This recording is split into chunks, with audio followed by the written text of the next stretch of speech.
नमस्कार, कैसे हैं सभी लोग। सोचा कि लेट नाइट तो हो गया, लेकिन थोड़ा सा आप लोगों से बात किया जाए, इसलिए आप लोगों के सामने आ गए हैं। और बात किस रेफरेंस में करना चाह रहे हैं कि आज एक ऑफिस मेमोरेंडम सर्कुलेट हो रहा है, ठीक है ना, एलजी ऑफिस से। एक्चुअली एलजी ऑफिस से नहीं है, एलजी का रेफरेंस है जिसमें। और ऑफिस मेमोरेंडम में उसमें क्या लिखा हुआ है, वो एक तो ना सब्जेक्ट है कि बच्चों को उससे ठीक से अवगत कराया जाए कि उस ऑफिस मेमोरेंडम की लैंग्वेज क्या है।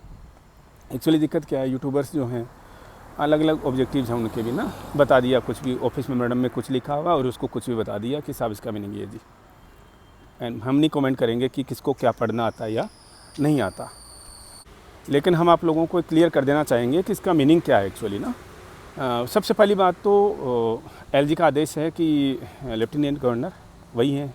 एक्चुअल में तो दिल्ली सरकार जो है वो उन्हीं के अंडर में चलती है, हालांकि आधा स्टेट है तो यहाँ पर एक चुनी सरकार भी है, तो पॉलिटिकल इशू है। तो जो भी काम होता है वो एलजी के अप्रूवल से होता है, सबसे पहले बता दें आपको ना।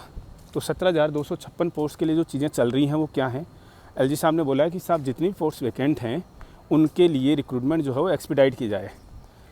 उनके लिए जो रिक्रूटमेंट है वो एक्सपीडाइट किया जाए। एक्सपीडाइट का मतलब तेज़ी लाई जाए। जो भी आप प्रोसेस कर रहे हो रिक्रूटमेंट सेल में, तो वो उस काम को तेज़ किया जाए। एक तो मीनिंग ये 17,256 किसके लिए हैं, मैक्सिमम टीचर्स हैं उसमें, ठीक है ना, पीजीटी, पीआरटी और टीजीटी जो भी हैं, तीन तरीके की जो पोस्ट होती हैं उनके लिए वो तेज़ी लाई जाए। तीसरी चीज़, नर्सिंग की कितनी पोस्ट हैं उसमें। नर्सिंग की पोस्टें तो काफ़ी हैं, लेकिन जो आप एक्सपेक्टेड कितना रखिए, 1500 से 2,500 के बीच में, ठीक है। आप समझ जाइएगा, ज़्यादा क्लियर हम कर देंगे कि एक्चुअल में कितनी पोस्ट आएंगी। दूसरी बात, तीसरा कि भाई क्या है उसका मतलब क्या है, कुछ एक चीज़ें और भी लिखी हुई हैं उसके अंदर। उस लेटर का ऑब्जेक्टिव क्या था, लेटर का सबसे मेन ऑब्जेक्टिव जो है वो ये है कि दिल्ली सरकार में टीचर्स में भी, नर्सिंग कैडर में भी, जो दो बड़े कैडर्स की अगर बात करें तो ये दो बड़े कैडर हैं, टीचिंग और नर्सिंग। तो इनमें एडोक पे भी स्टाफ हैं, और एडोक पे जितनी पोस्ट होती हैं वो फील्ड नहीं मानी जाती कभी भी, समझ रहे हैं आप। मतलब कि मान लीजिए मेरे अस्पताल में आज की डेट में सैंक्शनड स्ट्रेंथ जो है स्टाफ की ना वो 95 है, मान लीजिए एक बार के लिए ना, एक्चुअल में एग्जांपल बता रहा हूँ आपको मैं। और मेरे हॉस्पिटल में मान लीजिए 7 लोग जो हैं वो कॉन्ट्रेक्चुअल एम्प्लॉय भी हैं, तो वो 7 कहीं पर भी इनमें काउंटिंग में नहीं है, वो 7 की काउंटिंग कहीं पर भी नहीं है, समझ लीजिए। वो आपके पास में प्लस ही हैं। अगर आपके हॉस्पिटल में पोस्टें खाली हैं, मान लीजिए मेरे हॉस्पिटल में 3 पोस्टें खाली हैं, तो वो 95 के हिसाब से 92 लोग हैं, और जबकि 92 + 7 लोग मेरे हॉस्पिटल में हैं, तो वो नहीं माना जाएगा। 99 लोग हैं तो वो पोस्टें जो वैकेंट हैं वो 3 मानी ही जाएंगी, 95 - 92। एक तो ये क्लियर। तो उसकी वैकेंसी पोजीशन जो है वो सरकार ने मांगी है, और क्यों मांगी है उसका ऑब्जेक्टिव भी हम बता देते हैं। आप लोगों से संबंधित नहीं है, लेकिन नॉलेज होनी चाहिए अगर कोई चीज़ सामने आई है तो।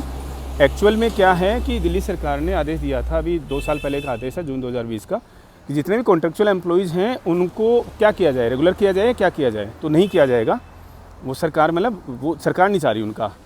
वो क्या चाह रहे हैं कि हम आपको वन टाइम रिलैक्सेशन दे देंगे जी। अब 2005 से 2004 से काम कर रहे हो, एज तो उनकी और एज हो गई, तो गवर्नमेंट ने कहा कि अब वन टाइम एज रिलैक्सेशन देंगे जी आपको, ठीक है ना। तो आप बोलोगे साहब ये तो कुछ नहीं लिखा हुआ इसके अंदर, जी कुछ नहीं लिखा हुआ, लेकिन वो चीज़ यही है, ठीक है ना।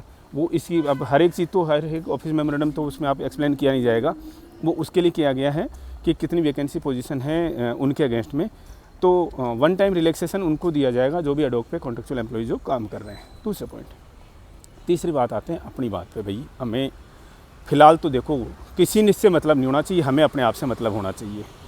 तो हमारा अपने आप से मतलब क्या होना चाहिए कि साहब नर्सिंग की पोस्ट कितनी, डिस्कशन हो गया 1500 से 2,500 के बीच में, कब, पहले बताया। जवाब अभी भी यही है कि टाइम नहीं है हमारे पास में, ना पढ़ने के लिए है ना पढ़ाने के लिए।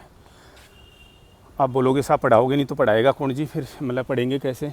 तो उसके लिए हम एक चीज़ आपको बता देते हैं, पढ़ाएंगे तो हम ही, और हम दिन रात एक करेंगे, और हम दिन रात एक करेंगे तो उसका तो कोई मतलब ऐसे तो रह नहीं जाता। अगर आप उसको मतलब आप उसको पॉजिटिवली नहीं ले रहे हो और आप उसके मतलब बराबर में काम नहीं करोगे तो उसका कोई मतलब भी नहीं है।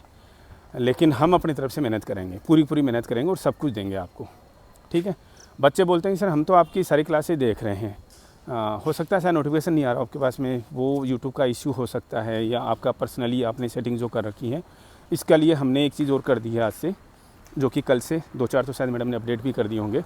आपको हमारी वेब पोर्टल जो nursingsmart.org है, ठीक है, www.nursingsmart.org अभी स्क्रीन पर भी नज़र आएगा आपको और डिस्क्रिप्शन बॉक्स में भी लिखा होगा, वहाँ पर चले जाइएगा और वहाँ पर सारे के सारे, और हमारी एक चीज़ और बता दें, जितनी भी वेबसाइट्स हैं, टीचिंग वेबसाइट्स हैं, सारी की सारी वो एड्स आते हैं सबके अंदर, ठीक है ना। हमारी जो वेबसाइट है उसके अंदर गूगल से हमें ऑलरेडी ऑफ़र है, लेकिन हम कभी भी नहीं रखेंगे ऐसा कि जो चीज़ें इरिटेटिंग हो आप लोगों के लिए ना।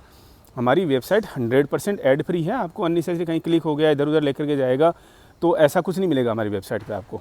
कम्प्लीटली एड फ्री वेबसाइट है, तो आप उस पर जा कर के DSSB 2022 का जो पहला ही सेक्शन है होम के बाद में, ठीक है, उस पर आप क्लिक करके हमारी सारी क्लासेज एक्सेस कर पाएंगे टॉपिक वाइज, जहाँ पर लिखा होगा टॉपिक का नाम। तो आपको यूट्यूब पे सर्च करने की ज़रूरत नहीं पड़ेगी हमारी क्लासेज कि परसेंटेज कहाँ पढ़ा रखा है, प्रॉफिट लॉस कहाँ पढ़ा रखा है, रेशियो कहाँ पढ़ा रखा है, रीजनिंग कहाँ पढ़ा रखी है, नर्सिंग कहाँ पढ़ा रखी है। तो ये चीज़ें धीरे धीरे हम जो है वो स्ट्रीमलाइन कर देंगे, लेकिन अभी 3-4 टॉपिक तो कर दिए हैं और ये धीरे धीरे तुरंत हो जाएगा। सुबह तक काफ़ी लंबी लिस्ट बन जाएगी वहाँ पर, ठीक है। दूसरी ये चीज़ ये। तीसरा भाई, पढ़ें कैसे। हमने पहले बताया भैया आपको, बार बार आप लोगों को डिस्कस किया है, पढ़ने के लिए लंबे कदम रखने की ज़रूरत नहीं होती। लंबे कदम तब रखने हैं जब आपको इमीडिएटली कहीं पर मतलब पहुंचना है। आपको पता लगे कि 5 दिन बाद में नर्सिंग ऑफिसर की पोस्ट के लिए DSSB का एग्ज़ाम है, तो आप लोगों को तब लंबे लंबे कदम रखने हैं।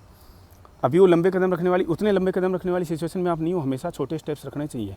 और मैं एक चीज़ कहता हूँ कि आपको 2-2, 4-4, 6-6 घंटे की आप लाइव क्लासेज ले सकते हो। लाइव क्लासेज में आप बैठ सकते हो। ऑफलाइन क्लासेज में आप 30-30 मिनट की, 10-10 मिनट की, 20-20 मिनट की क्लासेज की इंपॉर्टेंस समझिए ना। अब आप बोलोगे सर 10-10 मिनट का, 5-5 मिनट का रेफरेंस कहाँ से दे रहे हो। ये उसकी इंपॉर्टेंस उन बच्चों को पता है जिन्होंने अभी हाल वाला नोटसेट 2022 दिया है, कि हमारी वीडियोज़ कहाँ पर, हमारी क्लासेज जो हैं कहाँ पर और कैसे उनको हेल्प की हैं, सबको पता है। और क्या आगे भी वैसी जाएंगी क्या, कोई तुक्का तो था नहीं, ऑब्वियस सी बात है। चीज़ें मतलब तुक्के से नहीं होती चीज़ें, है ना, दिमाग लगा के की जाती हैं हर एक चीज़ जो है ना। तो उसमें हम थोड़ा सा सक्सेस हुए हैं और आगे भी होंगे, इसमें कोई डाउट नहीं है। और DSSB तो मतलब समझ लीजिए कि हमने बार बार बोला आप लोगों को, ये मतलब बोलना बड़ा अजीब सा लगता है कि कौन कौन पढ़ाएगा, हमारे अलावा कोई नहीं पढ़ाएगा। हम बता देते हैं पहले ही, 100 क्वेश्चंस का तो सेट कोई भी नहीं करवाएगा। समझ लो जो ऑलरेडी रूटीन में भी जो चलाते हैं ना क्लासेज, जो जनरल क्लासेज चलाते हैं लोग ना, वो भी नहीं पढ़ाएंगे, क्योंकि आइडिया नहीं है लोगों को ना कि आता क्या है। इसलिए हमारा जो मेन फोकस जो है ना वो पार्ट 1 पे है। पार्ट 2 पे, पार्ट 2 का मतलब जो नर्सिंग का आएगा, उसमें भी हम बहुत अच्छे से चीज़ें एनालाइज करके आपको पढ़ाने वाले हैं कि क्या क्या कहाँ से कैसे कैसे क्वेश्चंस आ सकते हैं। उसमें भी हम पूरे जोर डालेंगे। तो इस चीज़ को हम, इस सेशन को हम अननेसेसरी लेंदी नहीं करेंगे। यहाँ पर 2-3 चीज़ें जो आप लोगों से डिस्कस हो गई, उन्हीं को समराइज़ करते हुए बताएंगे कि आप ये समझ लीजिए कि नोटिफिकेशन ऑलरेडी आ रखा है। नोटिफिकेशन ऑलरेडी आ रखा है। और एक चीज़ कंपेयर करें, हम सब दोष देते हैं, हम सरकार में होते हुए भी दोष देते हैं कि सरकारी काम बहुत धीमे होते हैं, ठीक है ना। सरकार का पार्ट होते हुए भी हम कह सकते हैं सरकारी काम बहुत धीमे होते हैं। लेकिन प्लीज़ बुरा मत मानिएगा, एक बार आप अपने आप को सरकार के साथ में कंपेयर कीजिएगा कि सरकार कितनी धीमी है और आप कितने धीमे हो, ठीक है ना।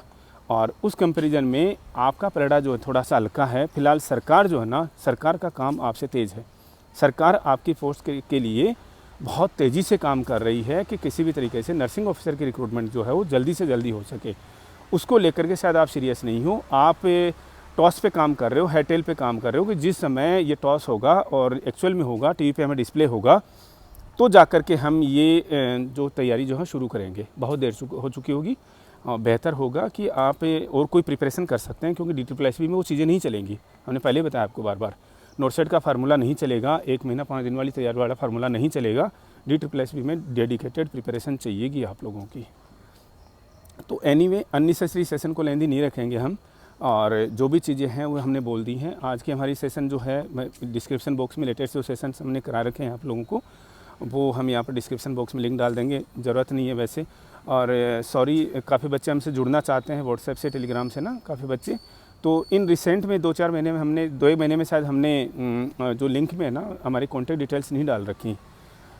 तो आप व्हाट्सएप से और या फिर टेलीग्राम लिंक से हमसे कनेक्ट हो सकते हो।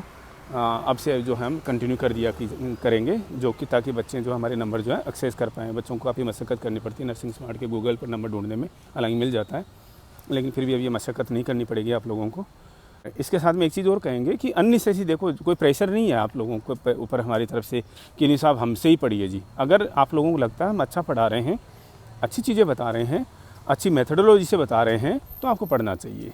अदरवाइज़ बहुत सारे इंस्टीट्यूट्स हैं, हमने कभी आज तक किसी की पर्सनली बुराई करने की कोशिश भी नहीं की है कि नहीं यार वो इंस्टीट्यूट ऐसे ख़राब है, वो इंस्टीट्यूट ऐसे ख़राब, हमने किसी को रेट नहीं किया आज तक। हाँ, हमने जनरलाइज्ड वे में ज़रूर बताया है कि आप शायद तो कई बच्चे जो हैं वो फ़ीस पे करने के बाद में सफ़र करते हैं, रियलाइज़ करते हैं कि नहीं सर ये थोड़ा सा गलत डिसीजन हो गया, इतने समय के लिए अगर वहाँ पर रखा जाता है और फिर भी पढ़ाई इस तरीके से नहीं हो पाती है तो मतलब रिज़ल्ट नहीं आ रहा उस चीज़ का, ऑब्वियस सी बात रिज़ल्ट नहीं आएगा। हमने पहले भी कहा आप लोगों को कि भाई हर एक जो मंजिल जो है, दूरियां जो हैं वो छोटे छोटे स्टेप्स से क्लियर की जाती हैं, बड़े बड़े स्टेप्स रखोगे तो पॉसिबल नहीं हो पाएंगी चीज़ें ना। सालासर जी पैदल यात्रा करके आनी है तो मेला आने वाला है ना अभी, तो सालासर जी पैदल जाने के लिए आप लोगों को बड़े बड़े कदम रखोगे, 2 घंटे के अंदर भी, 2 घंटे तो बहुत ज़्यादा होती है, घंटे के अंदर थक जाओगे और चल नहीं पाओगे, पूरी रात का सफ़र है। और अगर आपको तय करना है रतनगढ़ से सालासर जी का ना, तो आपको धीरे धीरे कदम रखने होंगे और कंसिस्टेंटली रखने होंगे, तभी आप जाकर के ये जो दूरी है ना वो तय कर पाओगे। एक एक वर्ड महत्ता रखता है हमारा, जो बच्चे समझते हैं कि हमने क्या सोच समझ के बोला या ऐसे ही बोल दिया है उठा करके। तैयारी करते रहिए, पढ़ते रहिए, चीज़ें आ चुकी हैं आप लोगों के सामने, और ज़्यादा पिक्चर क्लियर हो जाएगी आने वाले समय में। शुभ रात्रि, थैंक यू।